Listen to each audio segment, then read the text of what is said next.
So, this is gonna be practicing happy 9. I don't know. Doesn't matter. Don't even need to introduce it. I thought that's what we were taking care of, is that we were going to find out where we were number-wise. Look.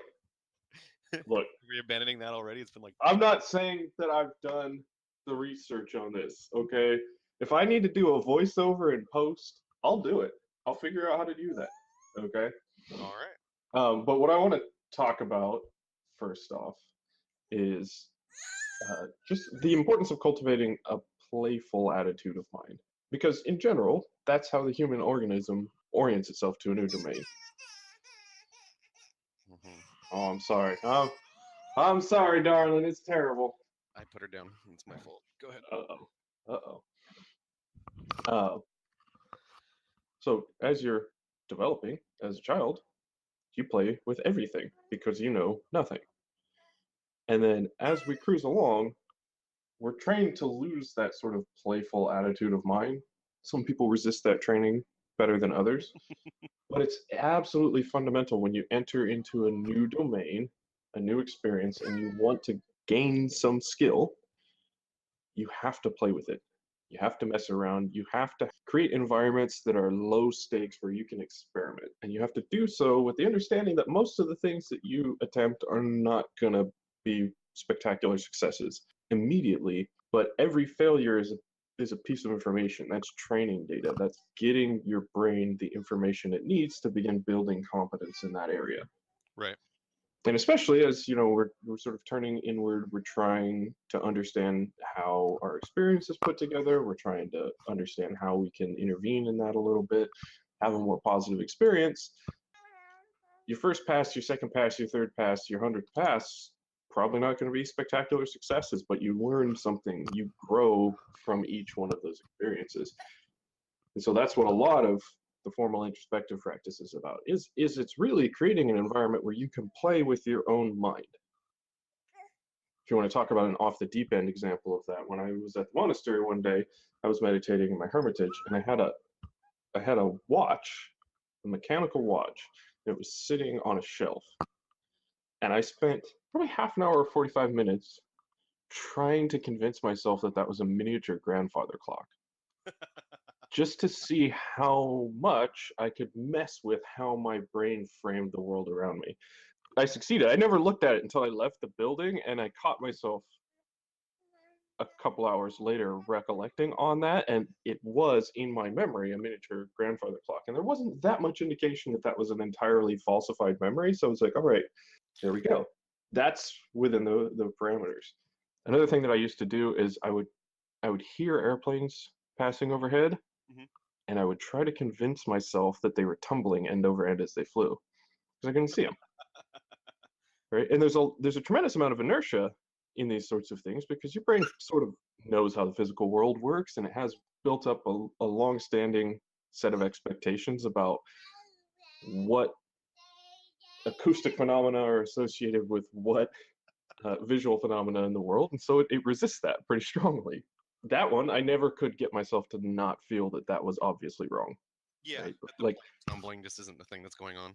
Yeah, my brain was always like, no, that's not how it works, right? But with the watch and the clock, that could be a really small pendulum ticking back and forth. That's a possibility that exists in the world, whereas tumbling end over end playing at 600 miles an hour, my brain was pretty fixed that was not a thing. Yeah. But that's how you discover the limits. You mess around with stuff, right? Right. And you can do that everywhere. Well, I shouldn't say everywhere. You can do that in every domain in your life. You need to create spaces where it's possible to just mess around and not worry too much about the consequences. And that's another thing that sort of a formal practice can be about. Is it can be about creating an opportunity to dick around. Mm-hmm. That attitude of mind will serve you a lot better than being very serious. It's one of the things that's always a challenge to relate to people, is that especially something like meditation should never be serious. Mm-hmm. You shouldn't be going in there grim-faced, oh, this is no, right? You're there to uplift yourself. And being somber is not fun. It's not uplifting. So, right. So don't do it, right? Just take what's happening, laugh, enjoy it, move on. So it's just an idea that I wanted to get out there into our discussions. Well, Just give me some more examples of that. Like when you say, when we're talking about like it can't just be like mental exercises, right? Like, or are there more mental exercises you like to use of spaces where you create play and introspection? well, that's really good. I try out everything. So I read a lot of diverse sources about what's going on in the mind, religious texts and psychological texts and stuff from cognitive science and philosophy and whatnot. And every single idea that I come across that I haven't encountered before, I go, okay, what does that entail from my experience? And can I manipulate that? Can this become a tool? Can this become a technology? Hmm.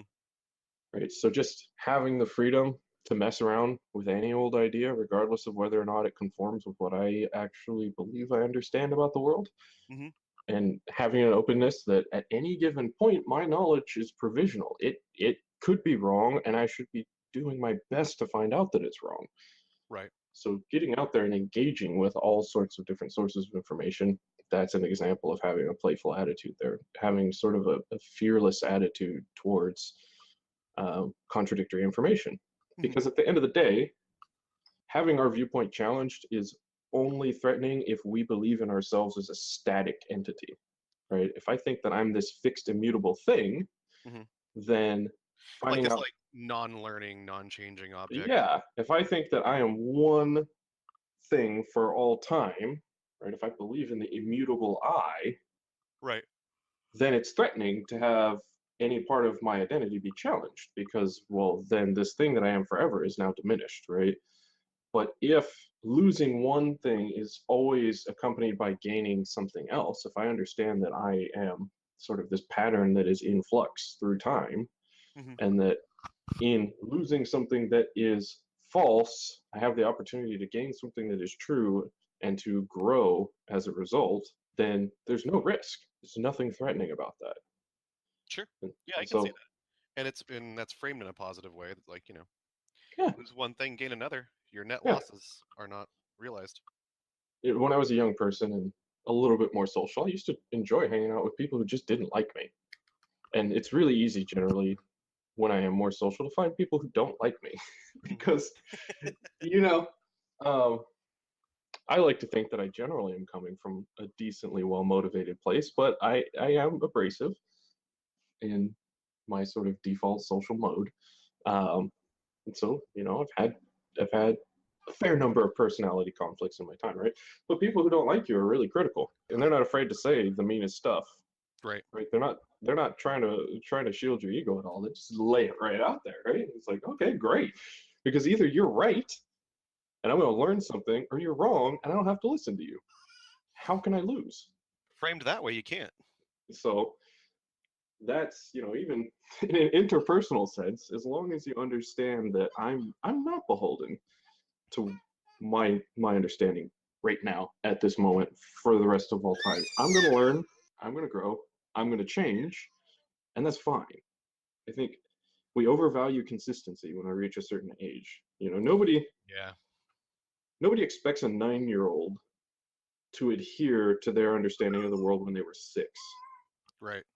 right? But you expect a 33-year-old to adhere to their understanding of the world when they were 30. Yeah. And I don't know that that's reasonable. I I I, would, ex- I expect my wife's gonna come home today and still be a Barack Obama fan and be be lightly like enamored with fate in the universe. Like she's not mhm. gonna come home today and be like, "Well, I don't think there's a plan at all, and this is all whimsical, and I'm a staunch Republican now." I got to get mine and pull the ladder up. Yeah, but You don't expect that. The organism settles in, right? but right, but that would be okay, you know? And also it doesn't have to be, you know, So extreme. it doesn't have to be so extreme, but it also doesn't have to be every domain of your life, right? You Right. can you can have some portion of your experience that's really settled in, right? But open the door to change happening in other portions of your experience. Yeah. That I mean, that's essential to this entire process, right? Because I think for most people, they're not interested in losing who they are to become a happy human being. Yeah, that's a big leap, right? Like what, Right? you know. And not to sugarcoat it, that's the mystical project right there, right? Yeah. Like you look at the mystics of antiquity, that's what they were after, is lose everything Yeah. about who you are in order to achieve this, exalted state. I think there's a middle ground there. I think there's somewhere we can land between being stuck with whatever accidental configuration of a human being has developed out of our childhood, right? That's And such a great description of what it is. And yeah, you and I had a conversation about this years ago. Like, we when we really delved into this and really started talking about it, I came to the conclusion of yeah, in order for things to settle in a way of finding true happiness, I'd have to give up a lot of this stuff, almost all of hmm it. And I wasn't willing to take that risk or make that compromise, even though I knew like that was what was best for me. And that's kind of where my journey stopped for a bit. hmm Like I was like, yep, okay, so that's where that road goes, and I'm just going to actively choose not to follow it. yeah, and that is the oldest propaganda hit against the project of being happy, right? Yep. And I mean, I read that book. I was forced to read that book in sixth grade that basically Mhm. just said you shouldn't try because people who do are boring and crap. I'm pretty sure the book was called The Way to Be a Perfect Person or something like that. And I Yeah. remember reading it and going, I didn't know the words for it, but I knew it was crap, right? Yeah. And the technical terms are false dichotomy, saying there are only two options: be who you are now or be this thing over here that sucks, right? Yeah. I wasn't sold on the fact that that thing over there sucked, to be perfectly frank about it. But even if we accept that that thing over here sucks, there's still this entire rich gradient of possible experiences between those two Pause for extremes. just a moment. hmm We fell and went bonk. Oh, Yep. oh, Yeah. Well, that's the choice. Those When we're learning to stand, we're gonna fall sometimes. jeez. Can that just be the summary of what we're talking about, though? Uh huh. Yeah. When we're learning to stand, we're gonna fall sometimes. That's all this week has been about for Miss Kennedy Jane. Yeah, We stand up on things, we fall on our ass a bit. but I mean, if you want to talk about a metaphor for the project of becoming a happy human being, Yeah, no. that is absolutely spot on. We're okay now. All Move on right, with our life. sounds good. I can't remember what I was talking about. Oh yeah, this rich gradient of experience between those two extremes. Right. Right? We can land somewhere that is stable, secure, joyful, and still allows us to retain our connection to our past, Society at the large. contingent aspects of our life, our personality, all of that stuff, right? I'm excited to explore that more. I really am. I want to hear what you have to say about that because Yeah, yeah. There's an island in the middle of the river, right? You don't got to swim the whole distance from sinner to saint in one go, and you can hang out on the island for as long as you want. It's fine. right. It's a great place. So, and a lot of what we're talking about is really how to get there. We're not trying to turn everybody into the saint. I just don't think that's a sustainable project. That's not for most people. Most human beings are not going to want to invest their time in that. And saint is a specialized occupation. Mm-hmm. It's Only a bit so like, many, right? yeah, it's a bit like a doctor or a rocket scientist or something like that. You basically have to put your whole life into Mm-hmm. that. And that's not for everybody, but there's got to be something to offer in that direction, right? I think One there would, is. yeah, you can end up being like what's in between Satan and regular dude. Yeah. There are a lot of opportunities in between saint and regular dude. So, upshot of that is it's important to have a playful mindset when you're going into all of this. You don't have to shoot for Mother Teresa from day one, right? We're trying to land somewhere where we're happy, but we're people. When you're learning to stand up, you're gonna fall on your butt sometimes. It's one of those just life throws up opportunities for wisdom everywhere you look if you're just listening. Right. Um, and I think that about covers it. That's good. So I just wanted to do like just a little mental health check-in, right? Yeah. Because one of my big projects is just to talk about mental health. And we talked about it, cognitive weather and all that kind of stuff, right? Mm-hmm. Um, just because I think most people actually have some variability in their in sort of the constraints on their experience of the world that don't get talked about. Yeah. So I want to talk about it because I'm a person who, say what you will about how I organize my life um, financially, but as far as being a happy human being, I feel like I'm being tremendously successful. Right? I really am having a good time, but I am That's also pretty chronically depressed. yeah. And people think there's a lot more tension there than there really is. That those are mutually incompatible experiences. Yeah. And for me, they're not, because when you're depressed, there's a suite of symptoms, right? You have low energy, you have significantly reduced initiative. Oh God, trying to keep the ball rolling on all my projects is a deep struggle. You have susceptibility to negative cognition. Stories about things going badly or how miserable you are way more believable as a depressed person than as a non-depressed person. And you have sort of experience of apathy, which is one that I want to talk about a lot today, um, which is the things that give you joy in your life no longer give you joy, which is challenging to deal with. But it has some interesting side effects that are actually kind of cool and really, for me, work really well in my life.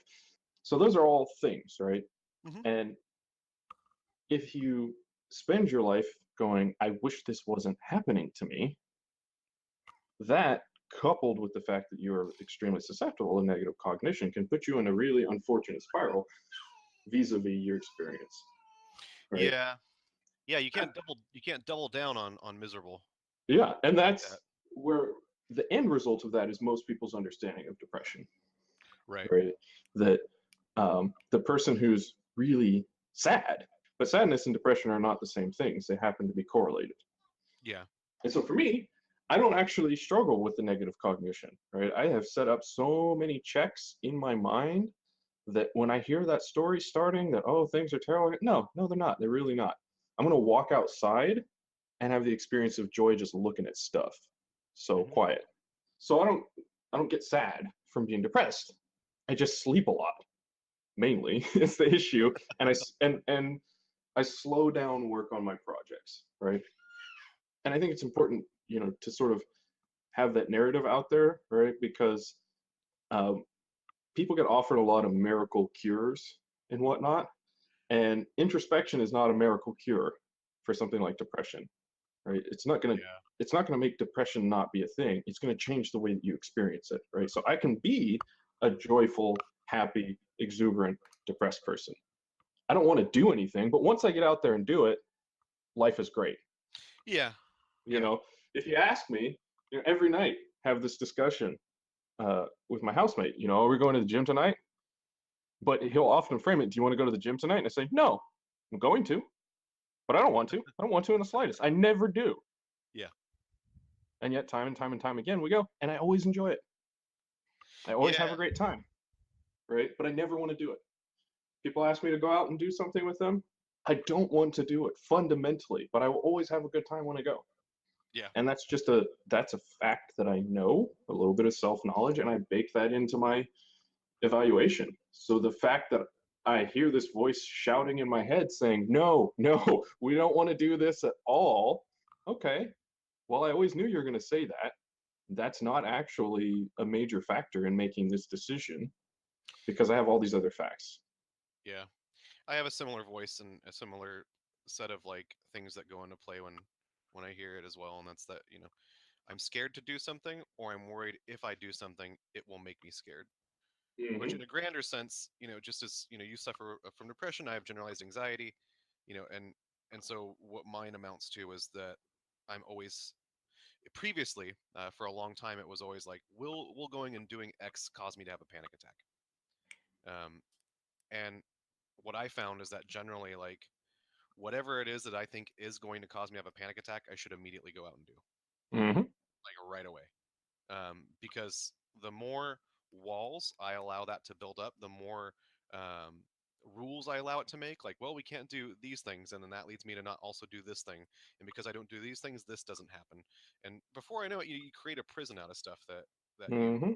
you don't want to do or don't have the urge to do or are scared to do.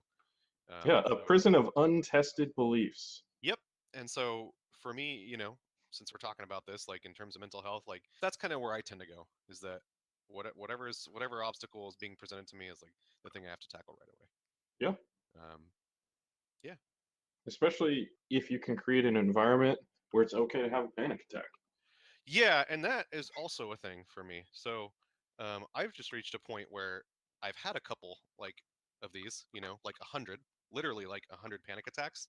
Hmm. So at this point, when I feel one coming on, I recognize the warning signs and I get set up to just have that experience. And then once I'm in the middle of it, I'm like, keep telling myself, this is okay. I'm having one. And I've had one before, and they pass, and this one will pass too. Hmm. And that's generally a great way to get over it quickly. Is just for to acknowledge that it's happening and acknowledge that it's okay to have one. Yeah, the glib summary of that is whatever you resist persists. Yeah. Also, turning the spotlight on it and focusing on it tends to make it. You were saying that like there's a spiral that you can get involved with depression, where it's like being upset about the fact that you're in the situation you're in doubles down on that, right? Hmm. And it's the same way for me. Like, um, when I notice that I'm suffering from anxiety or that like I'm particularly anxious about something, the fact that I'm upset about being anxious about it is a surefire way to let it spiral into something more serious. Yep, So exactly. Once we accept it, it's just like, okay, this is a physiological phenomenon. It has a course to run, and it's gonna run that course one mhm, way or the other, right? There's nothing I can actually do to make this run its course any more quickly other than let it go. So, yeah, okay, it's happening, right? That's my best bet is just to go, okay, it's happening. What can I do to take care of myself, yeah, right? and I always encourage myself to just kind of man, I'm sorry, I lost my train of thought there. Just oh well, I'll come back to it if I find it. Yeah, maybe we will, maybe we won't. So I wanted to tell you about one observation that I've had though about my experience with apathy and depression, Hmm. which is just kind of fascinating. These are, and it's an example of the sort of patterns you can be on the lookout for, right? Which is that I sort of recapitulate my history of enthusiasms as I go deeper into a depression. Explain that. So I don't understand. when I'm not depressed, then there's this whole suite of things that I can do that are pleasurable, enjoyable, right? They Yeah. bring about the experience of dopamine, really, right? Um, and what happens is, as I start being depressed, things that I acquired later, hobbies, joys in my life that I acquired later, stop giving the reward. Hmm. So, one of the latest acquisitions in my life of the major things that I'm really into is like doing physics, doing math, right? I just do recreational math and physics because Yeah. that's where I landed in school. The math department got a hold of me and they're like, "You're going to be a math major now," and that was a really great call. I'm glad they did. Um, but I find that incredibly exciting, pleasurable, right? I just got a book on the mathematics of tiling patterns. It's on its way now, and I'm so excited about this 720-page dense math book Right. about tiling the plane. Right, so stoked, right? Um, but as I get more depressed, that goes away. Right, that's no longer appealing. It no longer gives that same reward, and then so I start falling back to things that I've enjoyed before that, right? So like when I was a teenager and in my 20s, I did a lot of arguing, right? And so like I find that I post more controversial stuff on web forums as I'm getting depressed, right? Become a little more argumentative. Like I can get my kicks here, I can get my thrills, right? Um, and like reading the news and whatnot, which when I'm really doing well, I don't care that much about the news. But as I get more depressed, reading the news, because that sort of those behaviors of gather in information, use that information to argue all the stuff that we did in debate and whatnot, start being appealing, right? And then it just keeps going until I'm left with basically reading and playing video games. Yeah. Those are the only because that's what I did as a child. I read books, I played video games, and then it ends up that becomes like I'm going to and from meeting with clients, and I'm reading whatever book I can get my hand on, and then I come home and I play video games. When I'm really depressed, that's really what it's about. But then a point happens where even that is totally non-pleasurable. And I usually spend a couple of days down at the bottom of this well of apathy where there's nothing in my life that could conceivably give me any pleasure. Yeah. And it's beautiful because then every single thing is on an equal footing again. That's interesting. So That's really interesting. that's when it becomes crystal clear what I really want to do, because the entire dopamine reward cycle is taken out of the picture. And suddenly it's just, what are the merits of any given activity? I don't want to do anything. I'm just laying on my bed, right? Right. Just being totally listless, right? But then it becomes, okay, I'm gonna go do something. I'm gonna get up. I'm gonna get up. I just need to get the body moving. What's worth doing? And the case for what's worth doing has to be made on some other grounds than what will give me this sort of short-term immediate dopamine hit. Yeah. And that's, I'm not the most pleasure motivated human being on the planet. I'm sure you can attest to that. Yep. So that's not the deciding factor always in my life, but it I've, plays a role. I've been in the place you're talking about where, like, not in the same, I didn't get there in the same way, but in another context, I arrived at, like, if none of this shit matters, then what kind of stuff do I want to do? Mm-hmm. Like, if it's not important to anybody, if none of it will matter, then it's okay to just really just do whatever I want to do right now. Yeah. And not ever deviate from that.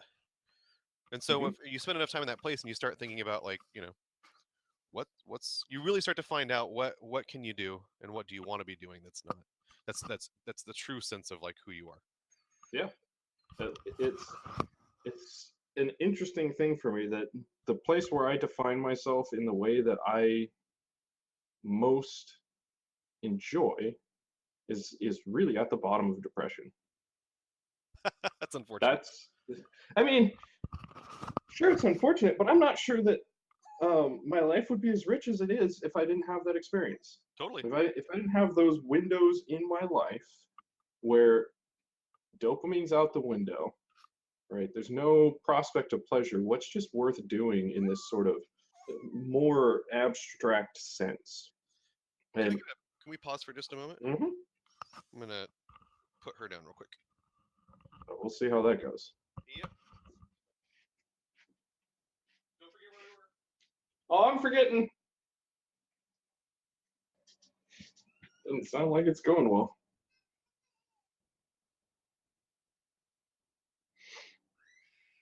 What the fuck are you laughing at? It's not sounding like the going down for a nap is the most popular plan in the world. She's so tired she's pissed off. Yep. She'll just sleep. We're full steam ahead. She's gonna cry this one out. All right. Well, fair enough. But yeah, so it's just this interesting thing. When I'm most depressed, I'm actually kind of my most ascetic. It's where I start developing all my good habits there. And then as I get more energy, then it's like, oh, well, all these things are now distracting because they are rewarding me with dopamine again. Right. Like, wait a minute. This is the opposite of where this needs to go.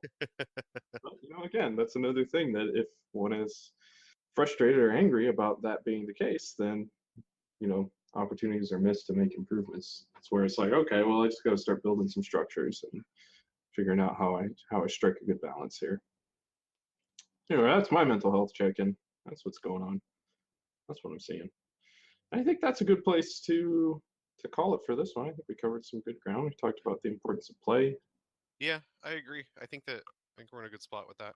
I think it's also important to note, like, for you hit, like, a kind of, it seems like nothing is registering anymore. There's nothing providing the dopamine hit, and you at a place where you're at your most productive. For me, I sometimes have to do a little more work to shake the weight and get down to, like, the building blocks again. Well, so there's a danger there. It's not that I'm the most productive, Right. because I don't want to do anything Right. in that state. It's where I have the most clarity about what it is I actually want to do. So what do you recommend? What do you recommend I do to, like, hold on to that? Like, when you get to that clarity of, like, You, okay, you just got I to capture it somewhere. I see A, B, and C for what it is. You got to capture it, and then you got to build a structure that makes sure that that information is in front of your face every second of your life when you come back to the place where you're full of vim and vigor and all of the world's distractions appeal. Right. And so that's where the recording and listening comes into play. That's where journaling comes into play. That's where, putting a bunch of notes around your house with just a quick summary of these are the things you need to know Right. about your experience. You don't perceive them right now. You're not in the space for it, but we're gonna, past you has set up this reminder to put it into your experience. Hmm. All right. Maybe we can talk about that a little more in the next Yeah, one or later on down the road when it's more relevant. for sure. All right.